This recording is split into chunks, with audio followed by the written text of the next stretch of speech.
ancestrales, à nos ancêtres.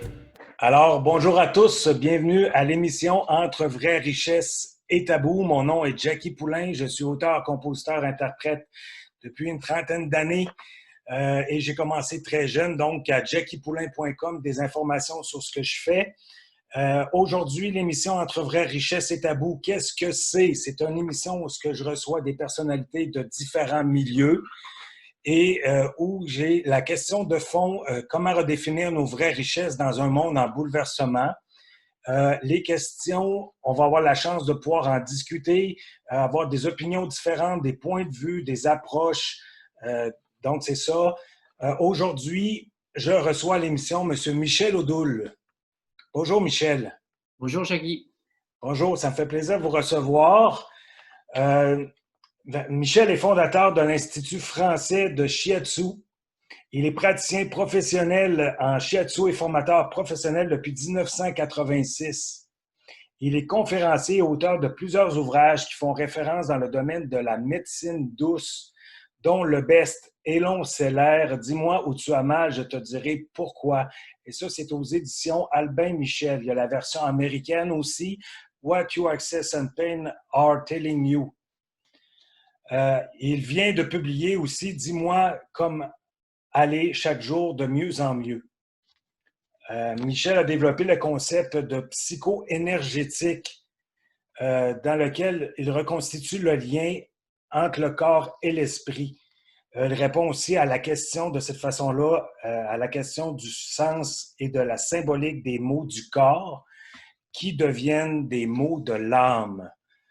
Alors, Michel, présentement, on vit dans notre société un bouleversement à grandeur de la planète. Est-ce que ça serait pas le temps de réorganiser notre façon de vivre, de changer nos valeurs de société, d'être plus près de la vie, de son intérieur, à l'écoute de son corps, mais aussi de la vie qui nous entoure, d'intégrer une certaine spiritualité dans nos valeurs de société? Donc, qu'est-ce que vous pensez de la situation actuelle? Là, ça, c'est une question extrêmement vaste et compliquée en termes de réponse parce que les facettes de la réponse sont multiples. Je crois qu'effectivement, dans la ligne un petit peu de ce que je conçois, dans la manière avec laquelle je considère que dans le corps, les symptômes, les zones de souffrance sont des signaux qui nous parlent de quelque chose qui ne fonctionne pas correctement. Oui. Ce qui se passe à l'intérieur de notre société aujourd'hui est assez similaire. Et on peut faire une véritable analogie à la manière des orientaux dans les notions de macrocosme et de microcosme, que sans doute l'infiniment grand qu'est la société, c'est un organisme qui fonctionne comme l'infiniment petit qui sont nos organismes et nos corps. Et nos sociétés étaient effectivement et sont effectivement malades. Elles sont malades de nos modes de vie, elles sont malades de notre irresponsabilité, elles sont malades de notre inconséquence, elles sont malades de notre anesthésie de nos consciences et de notre façon avec laquelle nous profitons de tout et nous ne sommes présents à rien de ce que nous sommes et de ce que nous faisons. Et c'est vrai que c'est une vraie question et une vraie interpellation. Et la crise d'aujourd'hui, en dehors de tout ce que sont les questions qui peuvent être posées sur la façon de la traiter et sur la manière avec laquelle, de façon, je dirais, dramatique, les êtres humains rencontrent aujourd'hui ce que c'est que le prix des choses, eh bien, je crois que la première des leçons à tirer de tout ça, c'est que notre course vers l'avoir nous a éloignés de nos êtres et a fait de nous, finalement, des espèces de moutons de Panurge qui suivaient en fait les directions qui nous étaient montrées, mais qui plongeaient à toute vitesse dedans, parce que nous avions perdu le sens de nous-mêmes. Nous n'étions plus que dans l'inversion et dans la vision horizontale de la vie, c'est-à-dire les biens, l'avoir, le faire, l'agir, la possession, la maîtrise, etc., etc. Et nous en avions perdu totalement la dimension verticale, qui est celle effectivement de l'être, qui est celle du sens du subtil, qui est celle de la spiritualité. Oui. Nous n'avions plus de sens dans nos vies. D'accord. Et il y a comme, j'entends dans ce que vous dites, que vous parlez un peu comme de la dualité qu'il y a entre la façon qu'on est établi et le retour aux sources, puis qui nous vient du passé. Dans le passé, les maîtres, vous faites allusion à des maîtres japonais pour le shiatsu, donc qui nous ramènent au corps. Mais pourquoi il y a une dualité qui est constante, puis qui est comme pas réversible face à ce retour intérieur-là, à l'écoute du corps, du respect de la nature et le monde moderne dans lequel on vit? Parce que cette dualité est consubstantielle à ce qu'est la manifestation et la vie dans notre univers. On dit dans les concepts de la médecine traditionnelle chinoise et dans la vision de l'Orient, à travers les notions du yin et du yang, etc., que la santé naît de l'unité, que la maladie naît de la dichotomie et de la séparation. Et donc, en permanence, la lutte et le combat pour la vie, c'est une tension à recréer cette unité, à la maintenir ou à la préserver pour éviter le morcellement. Mais le morcellement, c'est le morcellement des actes, c'est le morcellement des achats, c'est le morcellement des pulsions. Ce qui nous fait quitter cette espèce de lien fondamental que nous avions à la racine de vie intérieure, ce qu'on peut appeler le fil ténu de l'âme, qui est ce qui nous reliait à notre essence même d'être humain. Et du fait de cet éloignement, nous en même conduit à en perdre la conscience. Et nous sommes aujourd'hui brutalement ramenés à ça, c'est-à-dire en disant, mais attendez, oui, il y a une véritable dualité, il y a ce que je suis moi et ce qui n'est pas moi, ça c'est le principe même de la vie, c'est d'ailleurs la manière avec laquelle on peut même concevoir le système immunitaire, dont la définition c'est la capacité à faire la différence entre le soi et le non-soi. Cette dualité, c'est donc une réalité basique de ce qu'est la vie et le vivant, mais qu'en revanche, le propre de l'humain, qui n'est pas dans la dualité de la pierre ou du morceau de bois qui peut traîner par terre, le propre de l'humain, c'est de donner un sens à cette dualité et de réunir les morceaux, c'est-à-dire de faire que ce que nous sommes dans notre chair soit animé par quelque chose de fondamental qui nous tracte vers le haut. C'est le retour dans toutes ces techniques qu'on appelle la pleine conscience, etc. Ce sont les interpellations que tous les spiritualistes ont essayé de nous adresser, de nous faire entendre depuis des années et des années. C'est le fond même de la pensée bouddhique ou de la pensée chamanique. C'est-à-dire que nous sommes là véritablement, effectivement, dans une nécessité à revenir parce que nous en avons perdu, au sens même que l'être humain est avant tout une verticalité qui s'incarne et se réalise dans une horizontalité, et pas l'inverse. OK, c'est quand même assez complexe, mais le désir, il est comme là, il y a des mouvements qui se fait depuis plusieurs années. Juste avant la pandémie, il y avait un rassemblement de la jeunesse au niveau mondial où il faisait des actes pour conscientiser nos instances. Le désir est là, mais pour poser l'acte, est-ce qu'il serait temps d'intégrer des programmes ou des approches à intégrer ces valeurs spirituelles-là à notre société, vu qu'on est, justement, on a une nouvelle conscience qui s'installe? Ce ne serait pas le temps de le faire? Je ne crois pas à ça sous cette forme-là, c'est-à-dire que le but d'une société n'est pas la verticalité et la spiritualité. Le but d'une société, c'est la matière, c'est la richesse, c'est le développement de cette richesse, c'est le développement de la population, c'est le développement des espaces, etc., etc. La société, c'est en fait l'organisation humaine de groupe dans le champ de l'horizontalité. Oui. Et ce n'est pas elle qui est en capacité et qui, quelque part, n'a intérêt à ça. Donc, oui. La spiritualité est une conquête individuelle, oui. est une manière avec laquelle chacun, à un moment donné, parce qu'il rencontre une expérience ou vit quelque chose, prend conscience de son importance et décide à ce moment-là de s'en donner les moyens.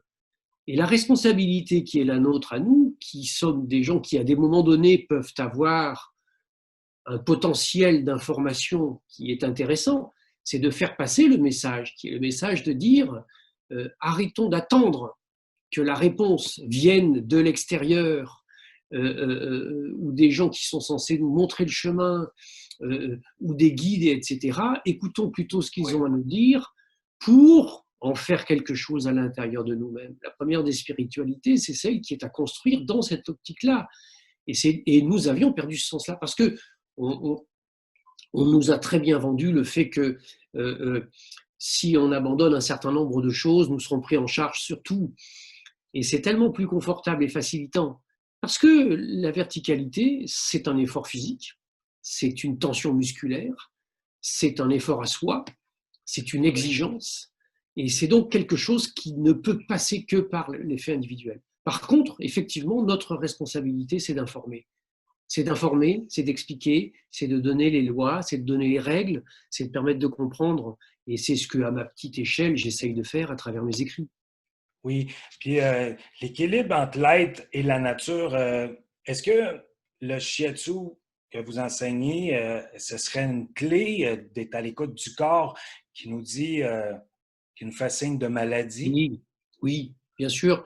Et c'est une clé qui est magnifique parce que les racines du shiatsu s'appuient sur le Kampo japonais qui lui-même s'appuie à la fois sur la philosophie shinto et sur les bases et les racines même des médecines ancestrales comme le chamanisme.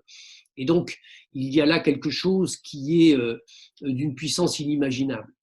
D'abord parce que mécaniquement et biologiquement et physiquement parlant, c'est une technique qui fonctionne par le toucher. Et donc, à travers ça, il y a une relation qui est une relation racinienne à notre être, qui produit des effets absolument incroyables, et notamment au niveau endocrinien, et donc en lien avec le système neurovégétatif. Or, c'est ce système-là qui participe à notre verticalité.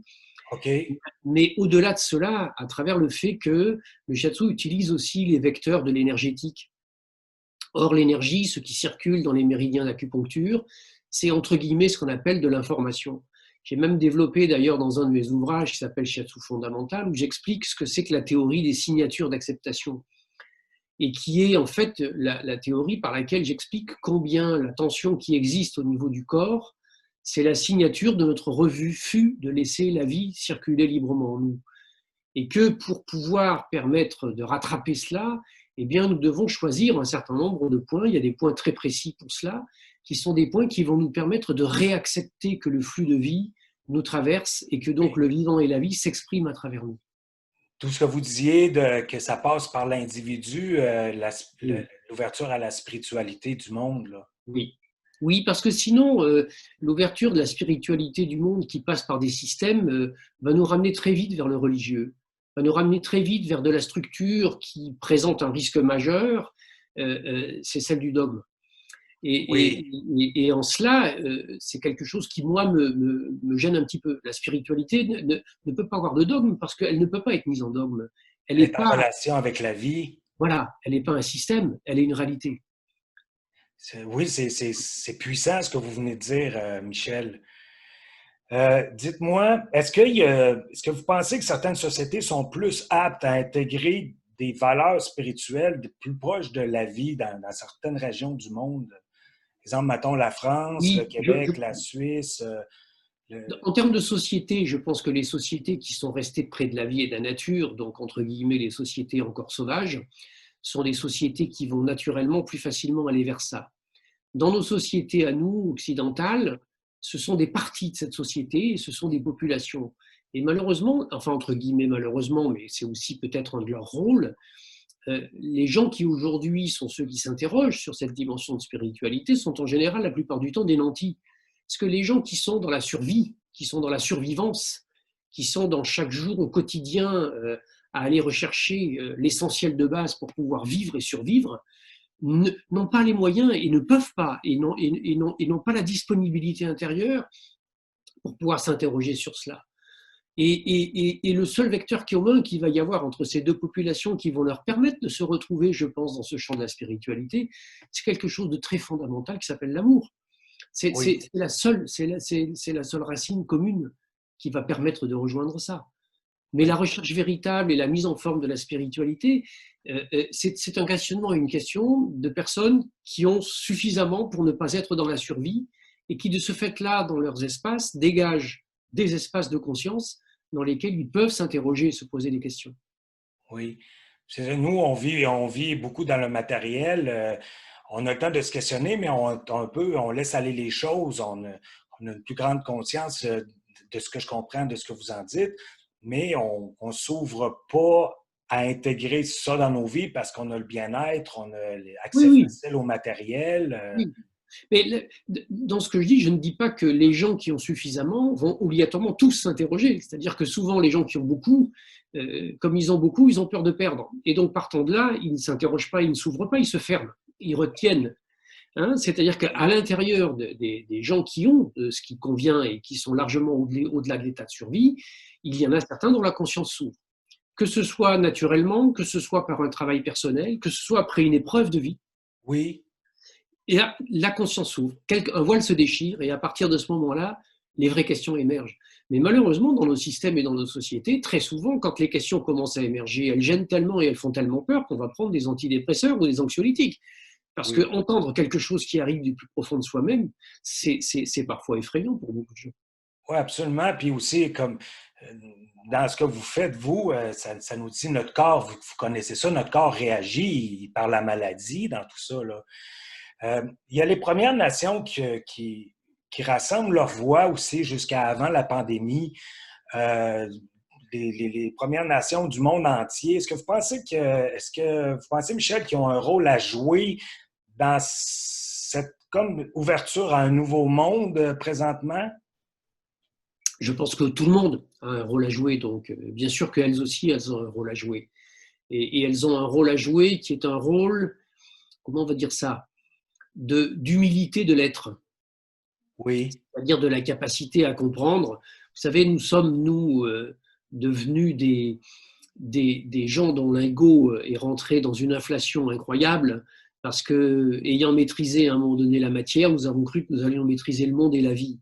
Sauf que ça ne se passe pas comme ça, et que ce qui marche dans le in vitro ne marche pas toujours dans le in vivo, loin de là. C'est-à-dire que là, nous avons besoin de revenir à un peu d'humilité. Je pense que ces sociétés sont capables de nous le montrer, de nous le faire. Mais après, dans l'évolution qui est au niveau du monde, et je pense que la crise que nous traversons aujourd'hui, oui, par la contrainte à être face à soi, à ne plus pouvoir être dans cette agitation de l'avoir et de l'agir permanente, eh oui. bien, va avoir sans doute profité des quelques lézardes qui pouvaient exister à l'intérieur de nous pour s'immiscer et nous amener à réfléchir un peu. Et je crois que il y aura beaucoup de gens qui reviendront dans les anciens schémas, mais je crois qu'il y aura aussi beaucoup de gens qui auront compris qu'est-ce qui s'est passé. S'ouvrir à une nouvelle conscience, Oui, oui, prendre le train, comme on dit. oui, Oui. Michel, aussi, pour vous, est-ce que la spiritualité a une place dans votre vie? bien sûr.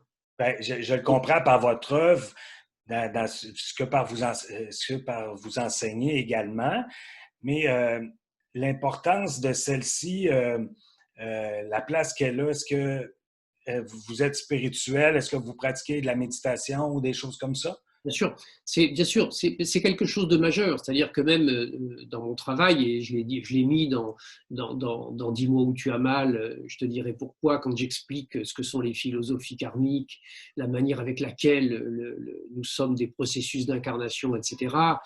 La conscience spirituelle est majeure dans le travail que je fais et dans le lien corps-esprit.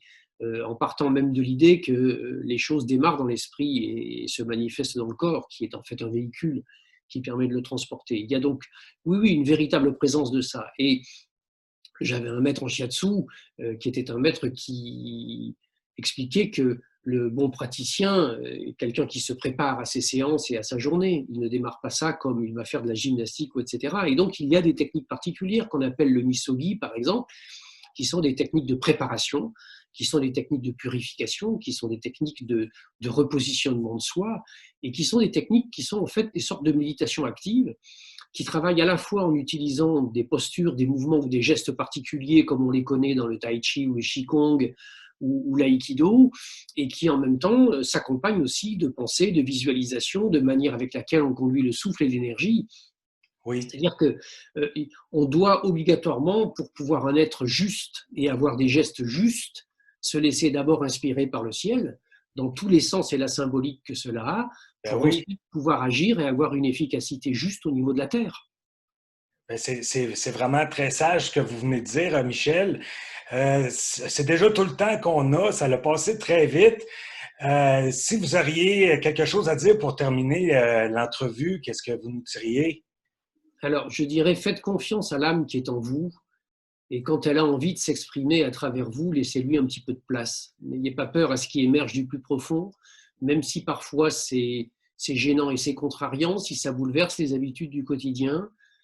Il y a en nous une étincelle de vie, il y a en nous une essence qui est une essence noble, qui est une essence spirituelle, qui est une sorte de flamme intérieure, un peu comme la petite flamme, vous savez, dans les systèmes de chauffage à gaz, Oui, qu'on appelle la veilleuse. Il y a une belle flamme, image.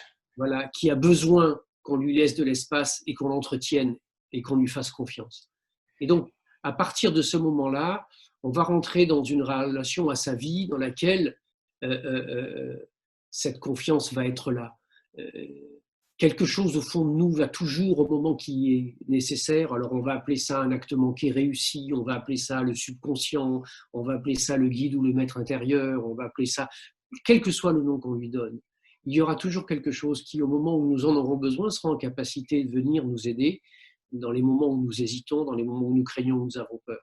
Mais pour cela, ça a besoin que nous soyons actifs et présents à ça, c'est-à-dire que notre conscience se réveille. Ben, c'est absolument, c'est très bien dit. Michel Odoul, c'est très intéressant. Je vous remercie beaucoup. Le contenu, c'est incroyable, toute la connaissance que derrière ce que vous dites. Je vous remercie grandement. Vous pouvez prendre connaissance de l'œuvre de Michel à shiatsuinstitut.fr sur Internet. Aussi le Facebook à Michel Odoul, donc pour communiquer avec lui. Donc, merci. On se reparle bientôt. Alors, merci d'avoir été là à l'émission Entre vraies richesses et tabous. Mon nom est jackiepoulain.com. On se dit à bientôt.